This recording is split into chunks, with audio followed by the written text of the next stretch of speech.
Olá, gente, muito boa noite. Hoje temos um convidado super ilustre aqui na nossa Quinta Quântica, né? Dr. Francisco de Biasi, que vai falar sobre a sua teoria da consciência holoinformacional. Um tema aí totalmente casado com a física quântica, né? Vai dar um bate-papo muito bacana.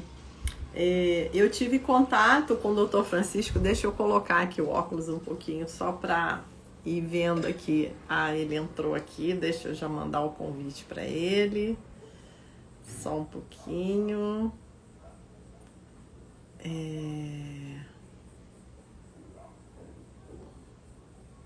Deixa eu mandar o convite. Vamos aguardar o Dr. Francisco de Biasi aceitar. Olá, Dr. Francisco. Já está chegando aí. Vamos aguardar um pouquinho. Tá Olá, me boa vendo? noite. Tô. Tá joia? Tá me ouvindo? Tudo perfeito. Então Tá tá bom. ótimo. Muito obrigada pela sua presença. Muito obrigada por ter aceitado o convite de vir aqui contar um pouquinho para a gente, né, sobre a sua teoria, que é absolutamente casada com a física quântica, né? Você andou Então, um lendo sobre bate-papo ela? maravilhoso. Oi? Você andou lendo ela? Você andou lendo Sim, alguma eu coisa? li andei olhando um pouco.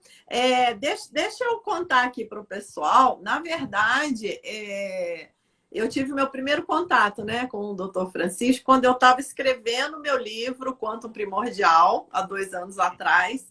Um E eu ótimo entrei em livro, hein? contato. Ah, muito obrigada. Muito obrigada. E eu entrei em contato com o doutor, né, pedindo uma indicação de algum livro dele, alguma fonte de pesquisa para mim. E ele me indicou o seu livro, né, O Homem Holístico, eu estou É. com ele aqui. Até coloquei de referência lá na bibliografia do meu livro, também me ajudou muito. Com certeza uma leitura fundamental, né, para gente que gosta do tema. E assim eu, né, cheguei mais próxima dessa teoria. Mas eu queria pedir para o senhor, né, nada melhor do que o criador da teoria falar dela para a gente, né, doutor? Claro. Então, eu Você gostaria que... tá mostrando um livro aí? Vou te mostrar outro aqui, ó. Se bem que o meu aí Ah, sai ao contrário, né? ele sai ao contrário, Isso aí é A Revolução da Consciência. Olha, Esse livro já está na segunda edição. que maravilha, que Ele, maravilha. ele é um livro que saiu primeiro nos Estados Unidos, Aham, com, com o nome de... É da editora Vozes. Saiu primeiro nos sei. Estados Unidos, com vários coautores lá, né? Essa lista que Aham, está aqui embaixo. Se você dá para aham. ver aí, ó. Tem o Karl Pribban, tem o Amit Goswami, tem o Rupert Sheldrake, tem Nossa! o Nossa! Stanislav Grof. Aham, Esse livro, ele foi são conferências que ocorreram num congresso que houve em Portugal, onde pela primeira vez eu apresentei essa teoria. aham. A minha teoria, quando assim, eu subo em cima do ombro do Pribban, neurocientista da teoria holonômica, holográfica do funcionamento do cérebro, e do Uhum, David Bohm, físico, da teoria uhum, quântico-holográfica do funcionamento cerebral. uhum, E, e nesse livro, eu fiz uma síntese disso e apresentei. Foi a conferência que eu apresentei em Portugal. O congresso chamou Science and the Primacy of Consciousness, a ciência olha. e o primado, a primazia, né, da consciência. Uhum. Era um congresso sobre consciência. E Nossa, que espetáculo. foi um espetáculo, porque foi a primeira vez que eu apresentei isso fora do Brasil e foi Uhum, assim um sucesso estrondoso, sabe? Quando eu mandei a apresentação, fui logo aceito para fazer uma conferência na reitoria da Universidade de Lisboa. Tinha evento acontecendo na reitoria e evento acontecendo no auditório da Faculdade de Psicologia. Que legal. E aí, quando eu apresentei essa ideia, o moderador era o Priban. Olha! Qual o Priban, né? Eu sou fã do Priban. O livro dele é meu livrinho de cabeceira, assim. Eu adoro, adoro. Tá toda hora tá escurecendo. Está escurecendo aí para você às vezes? Não. Tá dando para... Está escurecendo. Ah, tá. Não, pode falar que nós estamos conseguindo. E aí quando eu apresentei essa ideia, uma das coisas que fundamentam essa visão, que nós vamos falar agora, é que a gente entende que tudo no universo, inclusive a consciência, tem um fundamento baseado na informação quântica. Uhum. Quando eu apresentei isso lá e falei sobre a consciência, escureceu agora? Não. Você está me vendo normalmente? Tô vendo normalmente. Para mim escureceu aqui, mas então vou deixar. Agora travou um pouquinho. Eu acho que é a internet que está oscilando mesmo. Travou, voltou. Pronto, agora voltou. Foi uma oscilação da internet mesmo. Mas pode continuar. O Priban achou a minha apresentação maravilhosa, sabe? Quando eu falei sobre consciência ser baseada em fenômenos quânticos holográficos, ele levantou e veio me cumprimentar efusivamente. Olha, que coisa linda. E se tornou um grande amigo meu, né? Nossa, que maravilha. Aí fomos... até me convidou para ir almoçar, aí fomos almoçar naquele restaurante lá de Lisboa. Ele gosta de tomar um vinho, sabe? Escolheu um vinho ótimo lá e ficamos conversando. E aí ele começou a falar da amizade dele com o Sir John Eccles e da teoria quântica do Eccles. Que bacana. E que ele discordava um pouco por ela ser dualista, mas que ele agora estava entendendo que poderia haver um pluralismo. Ele chama a teoria dele, filosoficamente, de um monismo ontológico. Ele é um cara de laboratório, né? Então ele tem um pouco de receio assim, de falar em coisas dualistas, né? Mas vamos começar do início. Isso. Falar do problema da consciência é um problema assim, secular. Sim. E que cada vez mais está ganhando espaço, né, doutor Francisco? Mas porque... o problema com a consciência começou lá no século XVII, quando Descartes fez aquela famosa divisão, a dualidade cartesiana, né, em que ele separou mente, corpo e o homem do universo. Aquela história do cogito ergo sum, né? Do penso, logo existo. Disse que tinha sonhado com Deus e que Deus tinha falado para ele que ele tinha que separar a mente do corpo, o pensamento, o espírito do soma, né? Já passou essa fase, né? Pois agora... mas isso aí é nessa época que estavam nascendo as primeiras universidades europeias, Montpellier e outras. E aí foi feita uma divisão de que o estudo do espírito, como se falava, né, seria afeto à religião e à teologia, filosofia teológica. Sim. E o resto das disciplinas, vamos dizer assim, seria, então, das universidades. E, então, a consciência que tem relação com esse problema da mente, do espírito, ficou relegada dentro dos universitários, tanto na Europa quanto depois nos Estados Unidos, e isso persistiu de uma forma assim, muito ruim, em termos de que provocou uma espécie de uma esquizofrenia cultural no Ocidente. As nossas instituições culturais, as nossas universidades, passaram a usar essa visão Foram... cartesiana de separar mente e corpo como uma coisa natural. E Sim, depois isso foi reforçado, um século depois, mais ou menos, pela mecânica newtoniana. A física clássica do Newton é sim, mecanicística. Ela é materialística e sim, mecanicística. Então, isso sim, veio reforçar e criou um paradigma que a gente chama de paradigma cartesiano-newtoniano, sim, que é um paradigma que separa o homem do universo, separa a mente do sim, corpo, entende? Que vê tudo sim. no universo como fruto do acaso. E Nossa, muito limitado, é né? uma visão que só vê o material, a parte materialística das Sim, coisas. muito Né? limitada, né? Muito Ela é limitada. muito limitada, exatamente. Tem o Stanislav Grof, pai da psicologia transpessoal, né? Que fala muito em espiritualidade, que usa meditação nas terapias, oração. Ele fala uma frase que eu acho fantástica para simplificar isso. Ele fala o seguinte: que essa visão materialística, cartesiana, newtoniana, mecanicística, de que tudo no universo surgiu por acaso, que isso seja verdade, é impossível.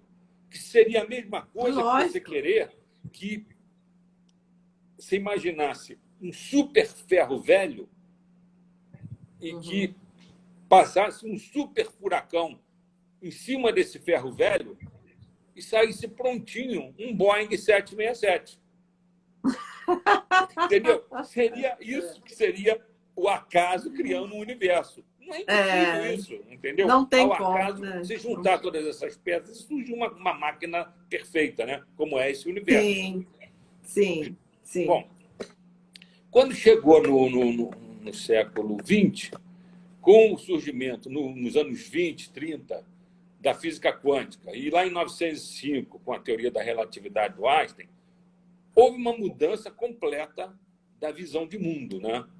Se passou a ver, principalmente na física quântica, com a compreensão de que existe um campo quântico universal a partir do qual as partículas surgem e desaparecem em bilhões de trilhões de segundos, de trilionésimos de segundos, e que ninguém sabe para onde essas partículas vão. Elas surgem e desaparecem o tempo todo e a gente só sabe que elas existem pelos efeitos que elas provocam no nosso universo. Sim. E que isso demonstrou a existência de um campo universal de energia quântica. É o campo quântico descrito pelo Hiromi Umezawa, né? E nesse campo quântico tem uma propriedade fundamental que é a não localidade. Por quê? Porque o Umezawa mostra que esse campo é diferente dos campos normais, apesar de poder ser usado para calcular ele equações que parecem as equações de campo gravitacional, de campo nuclear, de campo eletromagnético, mas esse campo se situa fora do espaço-tempo, o que torna, então, a informação produzida por ele, que é a informação quântica não local, torna essa informação não local, instantânea. Ela é capaz, por o fato de não estar no espaço-tempo, ela está em todo lugar ao mesmo tempo. Ela é capaz de conectar tudo no universo instantaneamente. Essa informação quântica ou não localidade, ou informação quântica não local.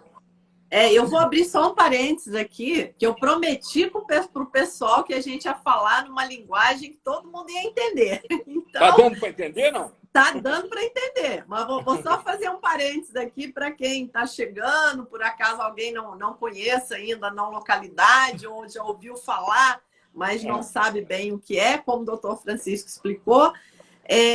Um evento local é quando ele se dá dentro do espaço-tempo, né? Levam a informação, percorre o espaço e leva um tempo para viajar de um ponto até o outro. Isso é o evento local. Que é a O velocidade evento... da luz. Isso, que 300 tem a mil quilômetros por velocidade da luz segundo. como limite. Que tem a É velocidade isso. da luz como limite. A informação, o evento não local, ele acontece fora dessa estrutura espaço-tempo que a gente vive, Isso. né? E por isso ela é instantânea. Não é possível medir um intervalo de tempo entre quando a informação é lançada e quando ela é captada. É instantâneo. Instantâneo. Né? Isso. Pode estar uma partícula aqui, a outra em outra galáxia, mas elas se comunicam instantaneamente. Então, isso é a comunicação não local. Então, é o que o doutor Francisco está falando, que a teoria dele trabalha com essa ideia dessa. É essa informação que ele trabalha, é essa informação quântica. Não local. Não local. Informação não local ou não localidade. Aconteceu uma coisa muito interessante na história da física quântica, que quando surgiu nas equações essa possibilidade de existir esse tipo de informação, a primeira vez que isso foi discutido entre os físicos da época foi, acho que se não me engano, em 1927, na Conferência Solvay, em Bruxelas. Uhum. E estava presente o Einstein, o Bohr, o Dirac, o Schrödinger, o Heisenberg, os pais da física quântica. Né? Sim. E aí, quando isso foi colocado, o Einstein deu um pulo. Por quê? Porque a teoria da relatividade, que é de 1905, a restrita, ela coloca claramente que a constante fundamental do universo, que está naquela formulazinha E igual a mc ao quadrado, é a velocidade da luz. Sim. Que não pode ser ultrapassada. Sim. Pela teoria do Einstein, da relatividade. É energia igual a massa, a matéria, multiplicada por c ao quadrado, que é a velocidade da luz. Né? Então, o Einstein deu um pulo, porque dentro da teoria dele, que já estava tendo comprovações experimentais, seria impossível existir uma informação instantânea que conectasse tudo no universo, instantaneamente. Ele até, depois, acho que foi numa carta para o Born, ele colocou de uma forma muito pitoresca isso, colocando que isso seria uma spook action at distance, uma ação fantasmagórica à distância. Que isso não podia existir. E ele saiu de lá e se reuniu com dois auxiliares, o Podolsky e o Rosen, e escreveram, depois de um ano ou dois, um artigo que até hoje é um artigo muito famoso, em que eles demonstraram, através de matemática e de experiências de pensamento, que a física quântica, por ser probabilística, não ser exata, ser indeterminística, ela seria, então, incompleta, e que permitiria a ocorrência desse tipo de proposta de não localidade, entendeu? E aí ele até, depois disso, apesar de ter sido um dos criadores da física quântica, ele foi uma das pessoas que mostraram a dualidade onda-partícula do fóton, né? Sim. Mostrou que a luz pode ser partícula, pode ser luz, onda, né? Ao mesmo tempo. Ele acabou se afastando um pouco do pessoal da física quântica e resolveu que tinha que desenvolver uma teoria do campo unificado que uniria a relatividade com a física quântica. Sim. E passou o resto da vida dele tentando fazer isso, morreu nos anos 50 sem conseguir. Sem conseguir. Nessa época, não existia tecnologia para se comprovar a existência de informação não local. Sim. Né? Então, era os anos 30, anos 20, final dos anos 20. E aí passaram os anos 30, passou os anos 40, passou os anos 50. Nos anos 60, houve uma comprovação matemática criada pelo John Bell, que trabalha lá no CERN, no Large Hadron Collider, aquele acelerador de partícula que passa debaixo da Suíça e da França. O LHC, né? LHC, Large Hadron Collider. O John Bell conseguiu elaborar lá uma matemática que comprovava matematicamente, não era experimentalmente, que o nosso universo era não local. Isso ficou meio obscuro durante vários anos, e até que nos anos... Olha que coisa maluca! Até que nos anos 70, um grupo de físicos que se negavam a trabalhar para os militares na época da Guerra Fria entre a Rússia e os Estados Unidos, era a época que é chamada em física do shut up and calculate, né? Cala a boca e calcula. Você não tem que ficar pensando aí como é que o universo é feito, você tem que me dizer como é que esse raio laser pode atingir o satélite.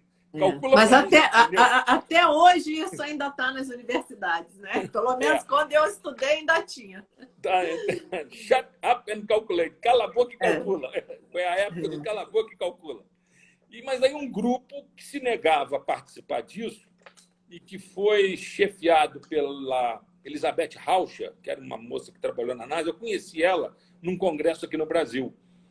Ela era muito amiga do... Ela faleceu recentemente. Ela era uma matemática, uma física fantástica, muito amiga do Richard Amoroso, com quem eu já escrevi alguns livros nos Estados Unidos e alguns trabalhos. Já trouxe ele aqui junto com o Pribam, num congresso que eu realizei no Rio, chamado Fronteiras da Consciência.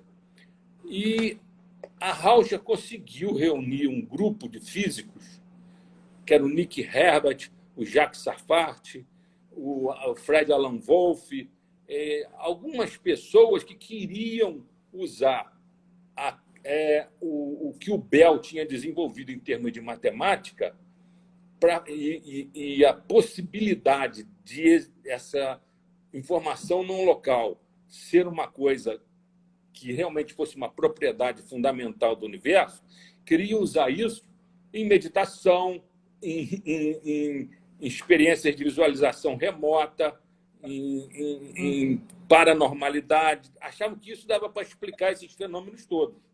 E a Rauscher, ela estava trabalhando naquele laboratório Lawrence Berkeley, e ela conseguia passar uma conversa no chefe dela lá para ele deixar que quinta-feira à tarde usasse o melhor auditório.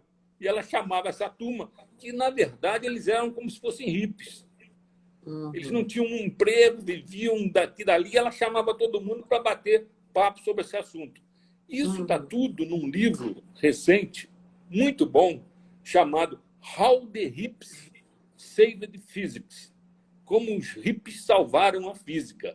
Olha só! De um físico que é historiador da ciência também, chamado David Kaiser. Esse Kaiser é um físico conhecido nos Estados Unidos. E ele levantou uma bibliografia imensa que demonstra que esse pessoal conseguiu ser assim o pessoal que gerou ideias que levaram aqui, nos anos 90 do século XX, fosse possível se criar a teoria da informação quântica. Olha que legal! Que foi feita por um cara chamado Wojciech Zurek. Zurek foi o pai dessa teoria da informação quântica. Mas essa Elizabeth Rauscher, eu conheci ela aqui, ela veio aqui no Brasil num congresso de saúde quântica, que eu estava justamente tinha comprado esse livro, e no livro tem umas fotos dela lá nesse Lawrence Berkeley Laboratory, em frente de um acelerador de partículas linear que tinha lá. E você não vai acreditar. Esse grupo se reunia também lá naquele Instituto Esalen, que é lá na Califórnia, em Big Sur, na Califórnia, que era um lugar só de gente hippie, de gente que pensava em coisas diferentes, em contracultura. Tem uma foto dela, eu dei uma gozada dela, porque tem uma foto dela novinha, junto com outro pessoal, todo mundo nu. Nossa! Todo mundo nu, num balcão onde eles faziam lá, tomavam banhos de sauna, tinha uma piscina, ficava todo mundo lá, e depois eles iam conversar de física quântica. Olha só, pessoal bem alternativo mesmo. Bem alternativo. Tinha pessoas lá que moraram lá nesse Instituto Esalen, como, por exemplo, Fritjof Capra, que também era desse grupo. Olha! Aquele cara que escreveu um outro livro que ficou famoso na mesma época do tal da física do Capra, Teve um outro sujeito, esqueci o nome dele, que escreveu um livro sobre também a interseção entre espiritualidade e ciência. Aliás, o tal da física, esse livro, para mim, foi um livro fundamental, porque quando ele saiu lá final dos anos 70, mais ou menos, eu estava justamente numa virada na minha vida, querendo juntar, vamos dizer assim, a ciência materialística que eu tinha aprendido na faculdade e que eu estava estudando, tentando ver se a parapsicologia explicava as coisas, não explicava, e vendo que a coisa não ia. Aí o Capra publica aquele livro mostrando que a física relativista tem paralelos com as grandes tradições espirituais da humanidade. Sim. Com o budismo, Sim. com o zen budismo, com o hinduísmo, com o taoísmo. Né? O livro do nome Tao, da física, vem de taoísmo. Né? Sim, sim, sim. Esse livro, para mim, foi assim, uma virada na minha vida. Porque me permitiu, então, entender, né, que era possível juntar ciência e espiritualidade. E essa virou assim a minha missão na vida. Foi impressionante. Olha que coisa linda, né? Ciência e espiritualidade, o que me levou, então, ao estudo da consciência. Porque consciência estava afastada dos currículos universitários, até que, por volta dos anos 60 do século XX, o Priban começou a fazer determinados experimentos e começou a mostrar que era possível você entender que o funcionamento do cérebro não dependia só das redes neurais clássicas. Essas redes neurais clássicas que a gente vem estudando há 100 anos, desde que o Sherrington começou a neurofisiologia, desde que o Ramon y Cajal, o espanhol, ganhou o Prêmio Nobel de Medicina nos anos 30, que ele passou a vida no microscópio, estudando lá o cérebro e vendo que o cérebro era feito de neurônios e de glia. Então, e ele achou que os neurônios que eram os transmissores que faziam as conexões dentro do cérebro. E criou a chamada doutrina neuronal, que até hoje é o que se estuda na faculdade. E o Priban começou a mostrar que, na verdade, existiam outros tipos de rede que eram fundamentadas na física quântica e na holografia. Como? Ele mostrou o seguinte, que tem determinadas fibras finas que saem da ponta dos axônios, que são os prolongamentos grandes dos neurônios, que vão formar redes com os dendritos, que são os prolongamentos menores das células, formam uma rede densa que não funciona como as redes neurais clássicas, que são, a gente chama tudo ou nada. É que você dá um disparo, aquilo cria um potencial de ação que vai, desce, depois tem um período refratário que você não consegue estimular a célula. Então, isso é chamado de potencial tudo ou nada, porque ele vai, volta e passa um tempo refratário. E que a gente detecta isso quando coloca microeletrodos nos axônios, nesses prolongamentos maiores dos neurônios. E o Priban começou a mostrar que outros tipos de fibras finas que saíam da ponta dos axônios e iam lá formar redes com os dendritos, e que o Sir John Eccles chamou de dendrons, esse conjunto dessas fibras, e isso não funcionava dentro das características neurofisiológicas tudo ou nada. Não funcionava dentro desses impulsos tudo ou nada. Na verdade, funcionava dentro de um modo oscilatório, com ondas.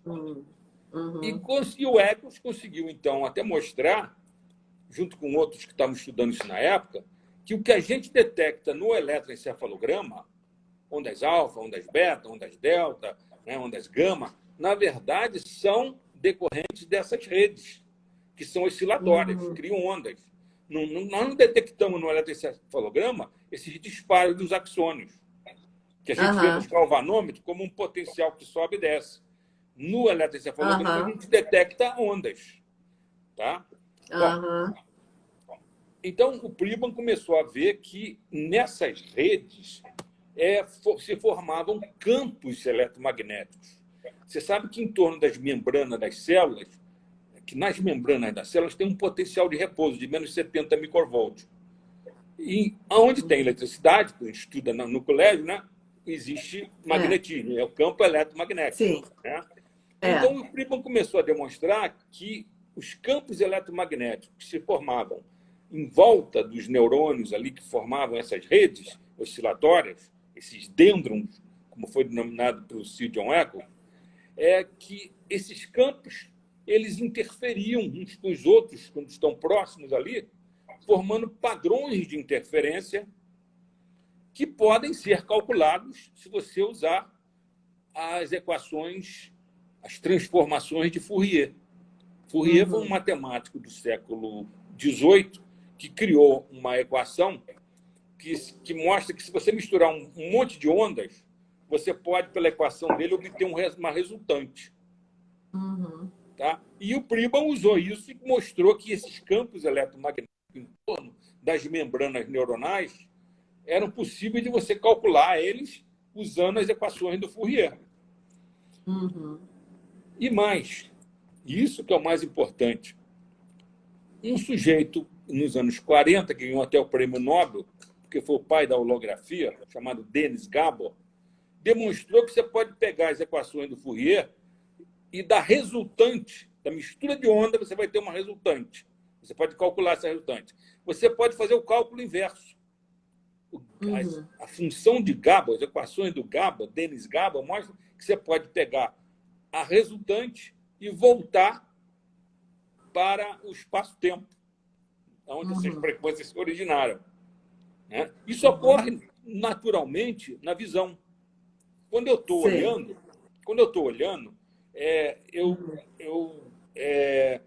se eu movimento, por exemplo, estou num anfiteatro cheio de gente, aí eu movimento o meu olho e dou uma mirada em vários lances do anfiteatro, com pessoas com cores diferentes de roupa e formatos diferentes de uma porção de coisa. Cada formato e cada cor dá uma frequência de onda diferente que vai estimular os neurônios da retina. A retina é feita de neurônios. Né? Vai estimular os neurônios da retina. E são os cones e os bastonetes, que a gente chama, que a oftalmologia chama. Quando você estimula esses neurônios da retina, se eu estou dando várias miradas o tempo todo falando, a quantidade de informação que chega em forma de ondas nesses neurônios é imensa. E não haveria neurônios suficientes para calcular tudo isso o tempo todo. Então, o Friedman e o grupo dele, um casal chamado de Valois, descobriram que aí ocorre o neurônio utiliza as transformações de Fourier. Ele faz um cálculo de Fourier e pega essas frequências de ondas todas e transforma numa resultante. Essa resultante é que vai, então, ser transformada num impulso elétrico que vai ser transmitida pelo nervo óptico até as regiões occipitais, as regiões posteriores do cérebro, que são as regiões relacionadas com a visão. Sim. Onde vai ver a integração com as outras áreas. Entendeu? Então, você vê, o Fourier, no século XVIII, entendeu isso, criou essa equação, e hoje a gente descobre que o nosso corpo, no caso aí, os neurônios da retina e no cérebro, são capazes de fazer esses cálculos.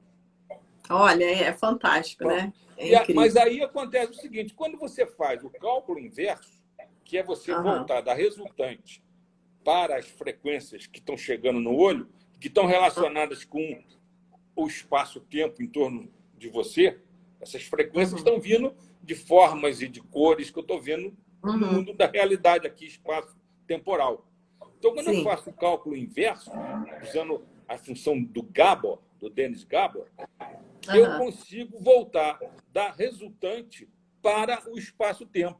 Só que aí eu crio um espaço-tempo virtual, que é o holograma. Olha que bacana. O Denis Gabor ganhou o prêmio Nobel por mostrar essa possibilidade de criar holograma, que nos anos 60 foi, então, criado tecnologicamente, a partir das equações do Gabor. O Friedman me contou, quando eu conversava com o Friedman, em papos assim, informais, um dia ele me contou o seguinte: olha, rapaz, eu tinha acompanhado Lashley que nos anos 30 tinha tentado achar o locus da memória, o local da memória no cérebro, e abriu e fechou um monte de animais, de cérebro de animais. Chegava a pegar animais em que o cérebro regenera rapidamente, como a salamandra, e mudar de lugar as partes do cérebro, e nunca conseguiu encontrar o locus da memória, o local da memória no cérebro, o engrama, como se fala. E isso deixou... O Friedman, na época, ele era estudante e ajudou na redação desse trabalho do Lechler. E ele falou que ficou impressionadíssimo como é que pode não existir a memória no cérebro. Você não consegue ver a memória em lugar nenhum do cérebro. E que aí, nos anos 60, quando saiu o primeiro trabalho sobre a tecnologia do holograma, que saiu na revista Scientific American, ele me contou que ele recebeu a revista. Quando ele leu o artigo, ele teve um insight. Falou, pô, mas é isso. O holograma é um sistema de armazenamento de informação em que cada parte do sistema contém a informação do todo. A informação é distribuída. Isso ocorre... Que fantástico, né? Isso ocorre... Mas, doutor, olha só, esse processo, né, que o senhor explicou que é fantástico, né? Vou só repetir aqui para o pessoal acompanhar com mais devagar um pouquinho. Mais que o doutor explicou que a visão, né, a gente, quando olha aqui no espaço-tempo tridimensional, né, a gente capta uma quantidade enorme de informação, né, ondas de várias frequências diferentes. E aí a nossa retina, né, ela faz essa transformada de Fourier, calcula a resultante, né? Isso. E essa resultante que é projetada lá para trás do cérebro, aonde a gente vai formar a imagem, né? Isso aí. Mas é possível fazer o reverso, né? O reverso, que é você pegar essa resultante e transformar de volta nas várias frequências de onda e no espaço-tempo. Né? Que fantástico isso, né? E nesse momento cria-se o holograma, né? Que o holograma é em 3 dimensões virtual. Isso, olha que fantástico. Hoje, né? Essa tecnologia do holograma está tão desenvolvida que eu conheço gente, por exemplo, o Ray Kurzweil, que é o engenheiro-chefe lá do Google hoje, que ele escreveu um livro maravilhoso, não sei se você conhece, A Era das Máquinas Espirituais. Já ouvi falar. Esse cara é fantástico. Ele criou um algoritmo sobre a evolução da informação, né, da teoria da informação, do século XVIII, quando havia aquelas máquinas de cálculo mecânico, do Babbage, né? E aí ele mostra que esse gráfico ele vai crescendo. Nos anos 70 acelera, nos anos 90 até o ano 2000 começa a virar o joelho da curva para cima e a curva fica exponencial. E ele, desde os anos 70, ele vem fazendo previsões com esse algoritmo e acertando tudo que ia acontecer em termos de informática no mundo. Olha. E ele faz uma previsão fantástica. Ele fala que, olha, quando a curva vira exponencial para cima, a coisa dispara. Isso ocorreu mais ou menos em 1999, 2000. Em 30 anos, vai chegar num ponto, que nós não estamos longe disso agora, em que a quantidade de informação num desses sistemas artificiais, como um computador desse comum que a gente está usando, vai conter uma quantidade, uma capacidade de processar informação igual ao cérebro humano. Olha que coisa, né? Lá para 2030, mais ou menos. Então, nós estamos chegando lá. E isso vai ser um divisor de águas. Porque quando essas máquinas artificiais, esses sistemas de inteligência artificial, tiverem a mesma capacidade que a gente, nós teremos criado uma nova espécie dentro do planeta, que não é biológica, que é sintética, baseada em silício. Silício. E que vai competir com a gente. Então ele fala o Nossa, seguinte, não vamos, não vamos nem entrar nesse mérito, ele porque isso fala o para seguinte, outra live. ele fala, Isso é assunto para outra live. tem dois grandes cenários aí. Ou a gente vai acompanhar, implantando na gente os mesmos chips que vão ser desenvolvidos para essas máquinas artificiais e vamos nos transformar progressivamente em ciborgues, organismos cibernéticos, misturados com a máquina, com melhora da memória, melhora dos sentidos, melhora da visão, né? Ou, se não fizermos isso, essas máquinas vão evoluir mais que a gente, porque elas já vão ser autônomas, e pode acontecer, então, de elas se revoltarem contra a gente, por nós estarmos destruindo o planeta. Elas vão pegar toda a informação de tudo que está ocorrendo no planeta e vão falar, pô, esses caras vão acabar com o planeta, é melhor a gente acabar com eles, porque eles vão destruir a gente. Vai ser um filme Exterminador do Futuro, que as máquinas vão se revoltar. Lembra desse filme? Sim. Bom, mas voltando, então... Vamos seguindo. Nós desviamos do assunto. Voltando, então, ao problema da consciência. Então, o Pribble conseguiu demonstrar que é possível calcular pelas equações de Fourier esses padrões de interferência de onda em torno dos neurônios e que pode ser feito o cálculo inverso do Gabor e que você gera, então, padrões holográficos. Então, existem esses padrões holográficos dentro do nosso cérebro. Na verdade, não é dentro, é em torno do cérebro. O Pribble faz uma analogia muito interessante, que eu usei essa analogia num congresso de Fronteiras da Consciência, que eu trouxe ele aqui, quando eu abri o congresso, que eu aprendi com ele, que é a analogia de comparar as ondas eletromagnéticas com ondas de frequências sonoras de piano. Por exemplo, vamos dizer que eu toco num piano com 8 dedos, 8 teclas, bato em 8 teclas, essas teclas batem em 8 martelos e geram cada uma onda sonora de uma frequência diferente. É uma nota diferente, vamos dizer assim. Concorda? Sim. Essas ondas sonoras, elas se misturam, formando um padrão de interferência de ondas, que pode ser calculado pelas equações, pela transformada de Fourier. Você pode calcular a resultante dessas misturas de ondas sonoras. Essas ondas sonoras dando essa resultante, a resultante é a melodia, a harmonia que eu estou ouvindo. É a harmonia que eu estou ouvindo. É a música que está não no piano, mas no campo ressonante em torno do piano. E aí o Pribble fala, a mesma coisa acontece. As frequências eletromagnéticas se misturam em torno dos neurônios e criam um campo em torno, um campo de informação eletromagnética em torno do cérebro, em torno dos neurônios que formam os padrões de interferência nessas camadas horizontais. Isso aí ocorre em camadas horizontais do córtex cerebral. Que interessante, né? Muito interessante. Né? Bom, então, isso tem comprovação experimental. O Pribble passou a vida dele lá em Yale, depois em Stanford, depois na Virgínia, depois lá em Georgetown. E a vida inteira ele foi comprovando em laboratório, experimentalmente, que esse tipo de processamento holográfico ocorre no cérebro. O processamento holográfico ele é quântico, porque a fundamentação dele é quântica. Então, ele é quântico-holográfico. A gente não está alerta para isso, mas isso está ocorrendo em cima das nossas cabeças o tempo todo.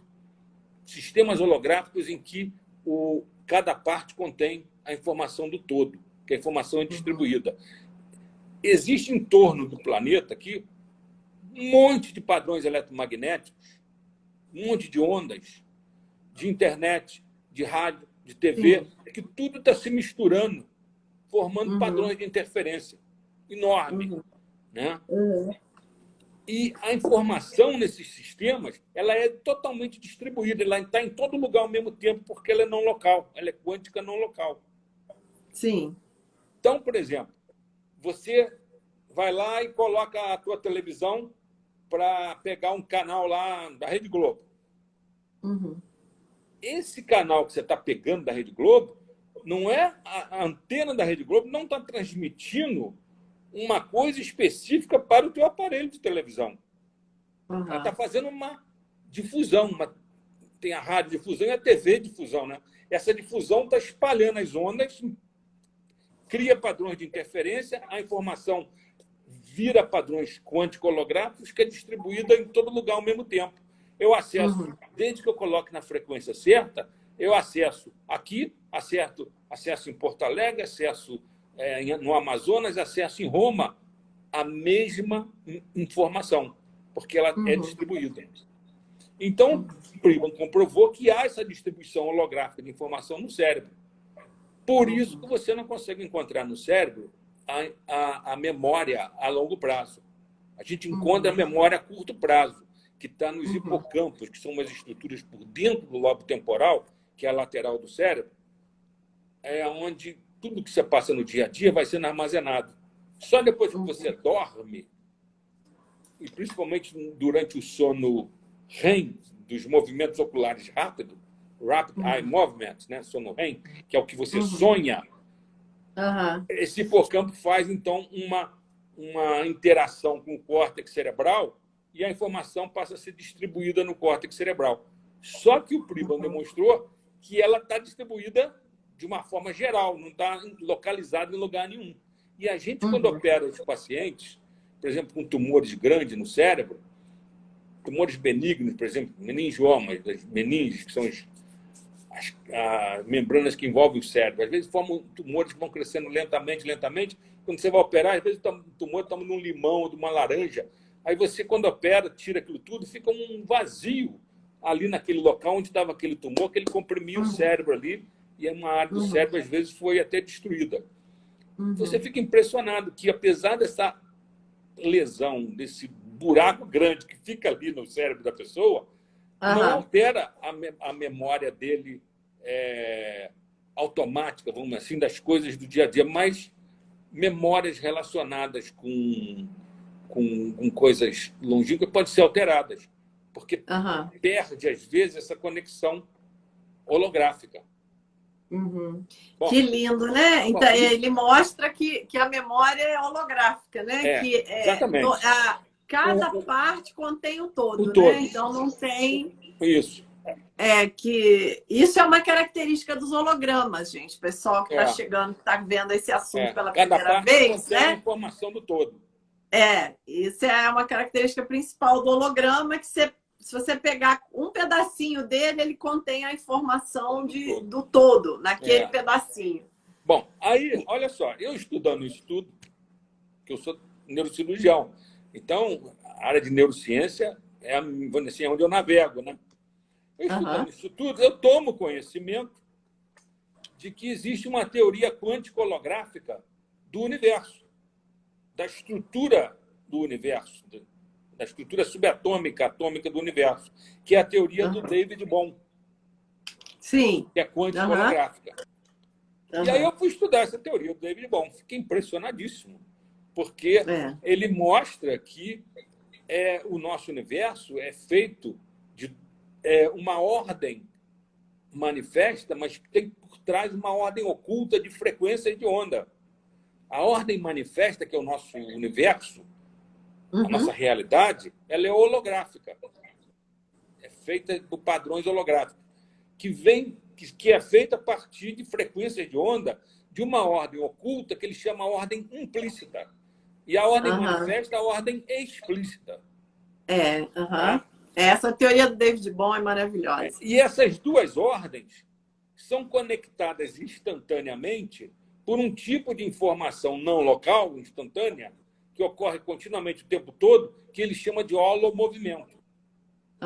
Mais tarde, isso eu descobri numa entrevista que ele deu para uma filósofa chamada René Weber, num livro muito bom de entrevista dela. Ele colocou claramente que por trás da ordem implícita tem que haver uma ordem superimplícita. Porque a ordem implícita, por ser linear, não teria como se auto-organizar para formar o universo holográfico. Então, tem que haver uma ordem superimplícita com uma super função de onda, entendeu?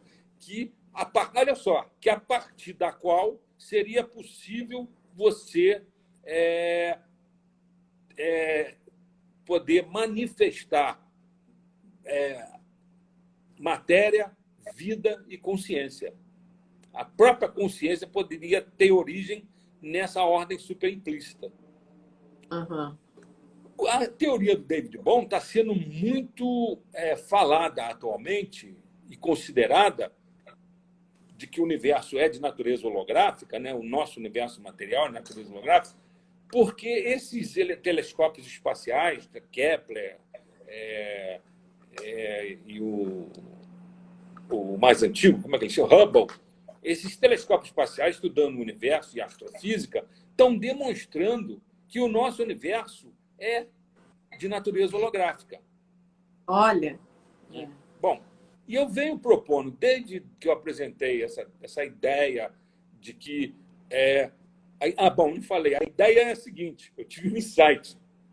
Quando eu vi que tem uma natureza quântico-holográfica no cérebro, que tem provas experimentais, e que existe essa teoria quântico-holográfica do universo, do David Bohm, que está tendo comprovações astrofísicas agora e que provavelmente, pela minha visão, vai se transformar na teoria predominante da física quântica. E que tem uma vantagem sobre a teoria do Bohr com que a gente chama de Copenhagen, né? Uhum. Ela é determinística. Ela acaba com aquela coisa da dualidade onda-partícula e é determinística. Onda é onda, partícula é partícula. Os cálculos permitem isso. Entendeu? E mais ainda, por ser determinística, ela é compatível com a teoria da relatividade. Permitindo acabar com essa esquizofrenia que existe na física desde os anos 20, que você tem a física quântica e tem a relatividade. A física quântica explica 3 das principais forças do universo, né? A eletromagnética, a força fraca e a força forte, mas não consegue explicar a gravidade. E a relatividade explica a gravidade, dizendo que é uma curvatura que ocorre no espaço-tempo, né? Sim. Provocada pela ação da massa, né? da matéria. Aquela história que nós estudamos no curso secundário da gravidade, teoria da gravitação do Newton, né? De que matéria atrai matéria na razão direta das massas, na razão inversa do quadrado da distância, aquilo não existe. Aquilo é uma aproximação. E pela teoria do Einstein, não há atração nenhuma. O que existe é que grandes massas provocam grandes deformações no espaço-tempo. E aí os planetas, por exemplo, em torno de uma estrela, seguem essa deformidade em volta da estrela. É como se fosse um peso enorme numa cama elástica, fazendo que afundasse. E se você soltar uma bolinha ali em volta da bola grande que está fazendo peso, seria o planeta girando em torno. Entendeu? Sem precisar de nenhuma força de atração. É simplesmente uma deformidade na fábrica, na estrutura do espaço-tempo, né? Sim. Bom. Então, aí o senhor estava falando ideia, do grande insight, né? Então, foi a seguinte. Eu tive um insight, vindo estudando isso tudo, que, bom, se a estrutura, se existem as redes quântico-holográficas no cérebro, e se existe um universo que é quântico-holográfico, eles são baseados em informação quântica, que é não local. Então, o meu cérebro, as minhas redes quântico-holográficas estão conectadas instantaneamente com a própria estrutura quântico-holográfica do universo. Entendeu? E isso é um campo de informação. Eu chamei isso de... Não existia essa palavra, eu criei a palavra holoinformação. Eu falei que é um campo universal de holoinformação que conecta o universo com todas as mentes que existem nesse universo.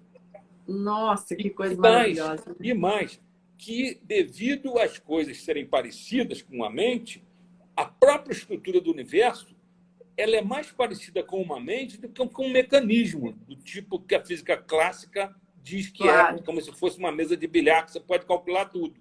Não, a coisa é mais...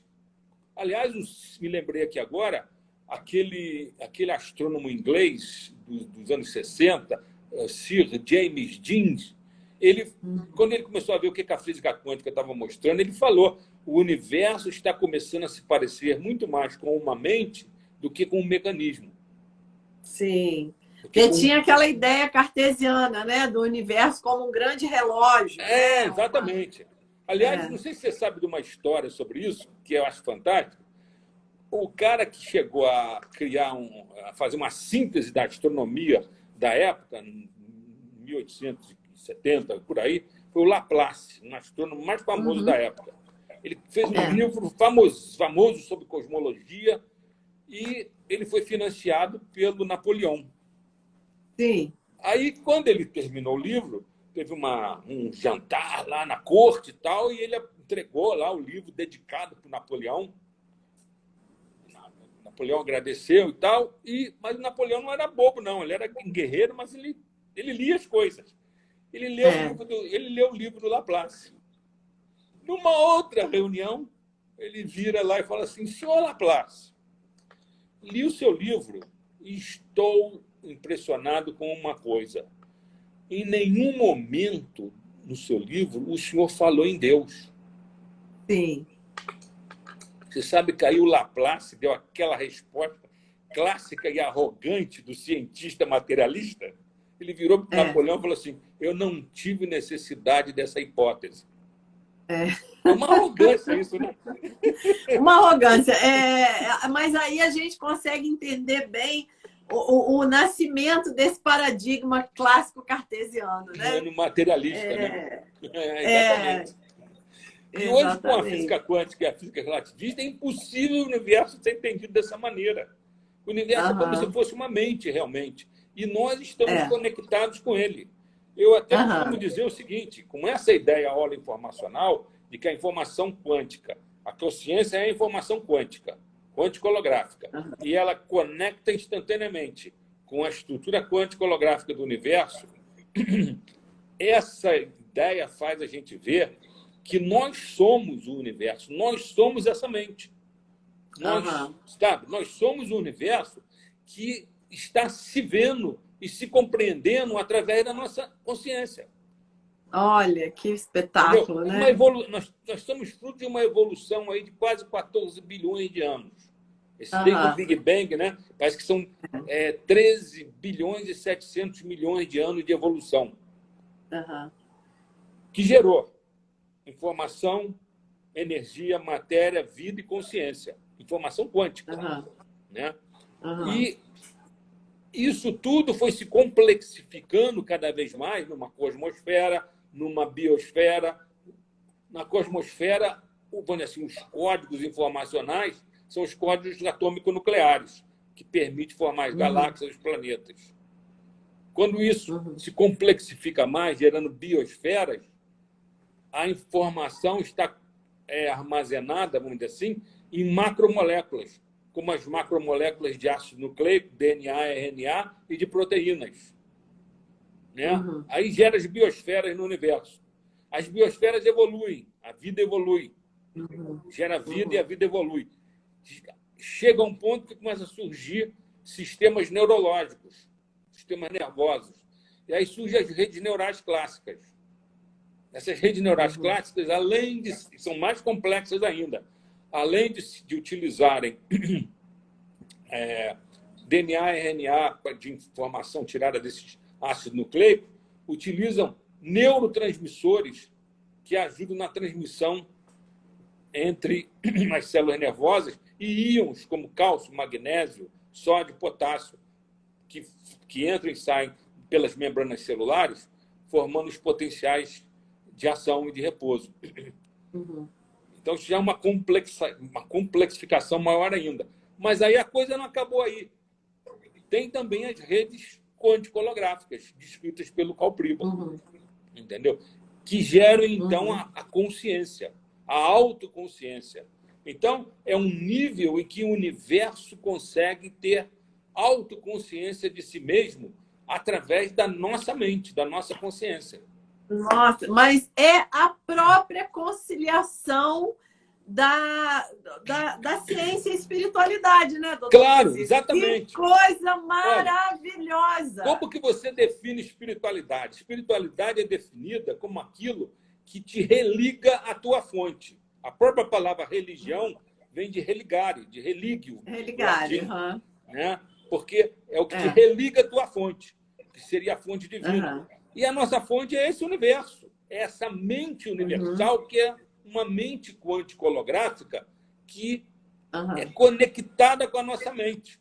Como isso é holográfico, cada parte contém informação do todo, então a minha mente contém o todo. Então, essas metáforas que vêm sendo ditas há milênios pelas tradições espirituais, do tipo, o Pai está dentro de nós, tudo que está dentro é igual a tudo que está fora. Né? Quando você reza o Pai Nosso, você fala assim, na terra como no céu. Os alquimistas falavam na Idade Média, tudo que está em cima é igual a tudo que está embaixo. O macrocórnio e o microcórnio são a mesma coisa. Né? Essas metáforas são de uma era pré-científica que estavam querendo falar exatamente isso, que agora nós podemos compreender de uma forma... Isso tudo passa a fazer sentido, né, doutor? Exatamente. A gente pode entender a espiritualidade de uma maneira científica. E a gente vê que o Buda, né? Como que o Buda se iluminou? Né? O Buda se retirou, meditou em silêncio, né? Então, através do mergulho na profundidade da própria consciência, ele se iluminou, ele entendeu todo o universo, né? E olha, os budistas têm uma mente aberta para isso. Eu vi uma entrevista do Dalai Lama que eu fiquei impressionadíssimo, porque o sujeito que estava entrevistando ele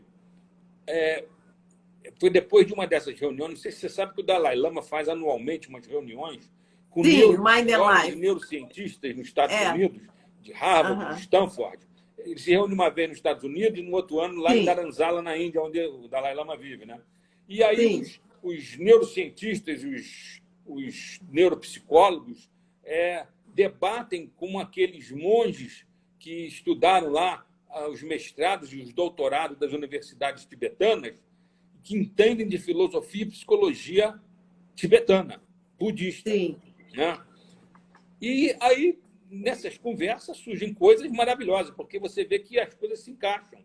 Aquilo que está sendo comprovado pela nossa ciência, de base quântico-holográfica, principalmente, bate com aquilo que é dito na tradição budista. Mas aí um jornalista perguntou ao Dalai Lama assim, eles chamam ele de Vossa Santidade, né? Vossa Santidade, se nesses debates ocorresse que a ciência mostrasse que o que está lá nos textos budistas não é correto, o que você faria? O Dalai Lama ri muito, né? Aí ele fica rindo. E vira e fala assim, nós teríamos que mudar o budismo. Eu conheço essa fala dele. O budista já tem 2.500 anos, é uma coisa antiga. E a ciência é uma coisa moderna, que está mostrando coisas novas. Olha só. Ele é maravilhoso. Assim, poxa, na minha religião, no catolicismo, nunca um papo fala uma coisa dessa, porque tem o dogma. Não ia. O budismo é muito aberto, assim. Teve uma matéria dele também, há um tempo atrás, que ele dizia que a religião sem a física quântica é incompleta. Toda religião teria que ter a física quântica, né? Então, o Dalai Lama, realmente, ele preza muito, né, esse diálogo com a ciência. Você sabe que ele é um cara muito interessado em neurociência e em física quântica. Sim, você sabe que ele aprendeu física quântica com o David Bohm. Com o David Bohm. Tem o livro dele, né, Universo em um Átomo. Ele cita o David Bohm várias vezes. Fala muito do David Bohm. Ele teve umas reuniões com ele, participou de congressos juntos. Ele é muito agradecido por o David Bohm ter mostrado a ele as bases da física quântica, né? Mas, doutor, maravilhoso. Nossa, agradecemos imensamente. Muito obrigada. O tempo já acabou? Pois é, uma pena, né? É que a live do Instagram tem um tempo mais limitado, né? Não é uma hora, do Zoom. Já até passou. Agora eles aumentaram até um pouco, porque nós já passamos até de 1 hora. Mas, nossa, gratidão imensa. Espero que possa vir outras vezes, porque o tema realmente é pertinente ao extremo, né? Poder até explicar em detalhes como que ocorre a possibilidade da mente, através da intenção, provocar na conexão entre os neurônios, que chama sinapse, né? Onde tem umas vesículas cheias de neurotransmissores, de mensageiros químicos, como a intenção, o Sir John Eccles comprovou isso, junto com um físico quântico chamado Beck, que a intenção da mente faz com que ocorra a liberação dos neurotransmissores nessas vesículas, na fenda sináptica, que é um negócio de poucos microns, né? Segundo as probabilidades calculadas pela equação de Schrödinger. Olha, que é a equação básica da física quântica. Então, a probabilidade de ocorrer um fenômeno neurológico por uma intenção da mente pode ser entendida dessa maneira. Olha que maravilha, gente. Nossa! O Eccles, quando criou essa teoria, o Eccles ganhou um prêmio Nobel de Medicina, né? Quando ele criou essa teoria, que é uma teoria que ele chama de dualista interacionista, ele foi criticado, esmigalhado, e ninguém fala nele nas faculdades de medicina, nem nas pós-graduação, porque a teoria dele é dualista. Eles achavam, não é possível, a mente não pode intervir no material, uma coisa de fora do material, isso vai contra a lei de conservação de energia da termodinâmica. Mas aí ele comprovou que ocorre a mesma coisa que ocorre em laboratório de física quântica, quando a mente provoca o colapso da função de onda. Então, a mente, a intenção, provoca o colapso da função de onda nas vesículas ali, que liberam os neurotransmissores, que são microscópicas, onde permite a ocorrência de coerência quântica. Olha que maravilhoso. Porque a intenção, a gente sabe que a intenção é uma coisa muito poderosa, né? Mental. A gente sabe que tem essa... né? E hoje a gente tem essa riqueza, né, da ciência jogando luz nisso aí, né, da gente conseguir entender melhor. Nós estamos entrando numa fase agora, na biologia, na medicina, que vai ser de natureza quântica, que vai explicar tudo através de fenômenos de não localidade, de colapso de função de onda, e não dessas interações mecanicísticas de molécula. Que tem coisas que então, a intenção ela causa um colapso quântico no cérebro, né? Lá trilhões e trilhões de sinapses no seu cérebro. E ali na sinapse, no final do axônio, que é o prolongamento maior do neurônio, no final, existem umas vesículas ali cheias de neurotransmissores, de dopamina, de serotonina, de endorfina. E essa liberação desses neurotransmissores ali na fenda sináptica para estimular a célula seguinte ocorre em função do colapso da função de onda nessas vesículas microscópicas. São microcítios, como o Eccles fala. A gente chama isso de exocitose, essa liberação, exocitose. É o termo neurofisiológico. Nossa, que coisa maravilhosa. Bom, doutor, eu costumo pedir, né, para o convidado deixar uma mensagem final, mas eu acho que essas suas explicações sobre a intenção já foi perfeita. Mas eu vou deixar uma mensagem. Deixe, por favor. Uma mensagem que é a máxima da minha vida e que eu aprendi com o doutor Albert Schweitzer. Eu sou membro honorário, professor honorário da Universidade Albert Schweitzer, na Suíça. Isso foi até uma coincidência, uma sincronicidade que ocorreu na minha vida, porque eu já admirava o Albert Schweitzer. Albert Schweitzer foi um médico alemão da Alsácia, Alsácia acho que agora é parte da Itália, né? Ele era médico, era musicista, virtuoso na música de Johann Sebastian Bach, e era sacerdote. E ele começou a fazer um trabalho em que ele dava concertos que eram cobrados uma fortuna para assistir os concertos dele na Europa, e ele recolhia com isso muito dinheiro, o povo sabia que o dinheiro ia ser bem empregado, e ele comprava materiais médicos, botava num navio e ia para a África, para a antiga África Equatorial Francesa, que hoje é o Gabão. E ele criou um complexo hospitalar lá, em que ele tratava aquela população de negros que estava morrendo de doenças infecciosas, doenças capazes de ser tratadas, e que não tinha ninguém lá para tratar, né? E com isso ele passou a vida dele lá na África, tratando dessas pessoas e criando esse complexo hospitalar. E ganhou o Prêmio Nobel da Paz, em 1952. 1952. Uhum. Ele tem uma frase que é a máxima da minha vida. Ele fala o seguinte: o bem é aquilo que preserva a vida. O mal é o que destrói a vida, principalmente quando ela está em plena florescência. Que coisa linda, nossa. Coisa linda. Perfeito. Isso foi assim o que esse homem conseguiu chegar no máximo em termos da filosofia dele, de viver lá na África, no meio daquilo tudo, daquelas florestas, daquela população sofrida, e entendeu que o bem é o que preserva. E nós temos que preservar a vida que surgiu nesse universo depois de bilhões de anos de evolução cosmológica. Levou uns 10 bilhões de anos de evolução da cosmosfera até surgirem as biosferas com a vida. E a vida evoluir até chegar à autoconsciência. E com isso nós somos, com essa autoconsciência, nós somos esse próprio universo que está tomando consciência de si mesmo. Nossa, eu fiquei arrepiada aqui. Nossa, fiquei arrepiada aqui. Nós somos o próprio universo que toma consciência de si mesmo através da nossa consciência. E que está se vendo através dos nossos olhos. Porque você imagina, que coisa linda! Antes da consciência surgir no universo, não tinha ninguém para apreciar essa beleza toda. Esse planeta maravilhoso de observar a consciência autorreflexiva, né? A gente estuda isso no budismo também, porque o budismo ele entra muito nessa questão da mente, da consciência também, né? Por isso que o Dalai Lama tem essa ligação, né?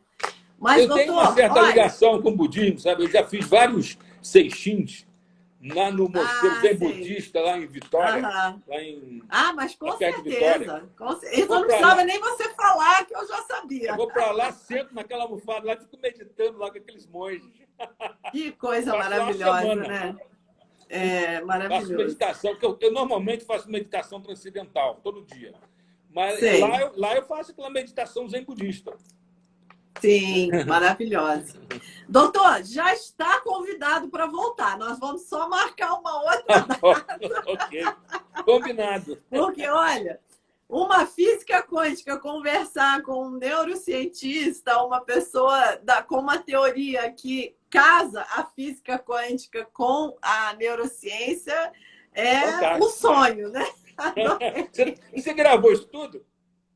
Tá gravado. Agora a live agora ela fica salva no próprio Instagram.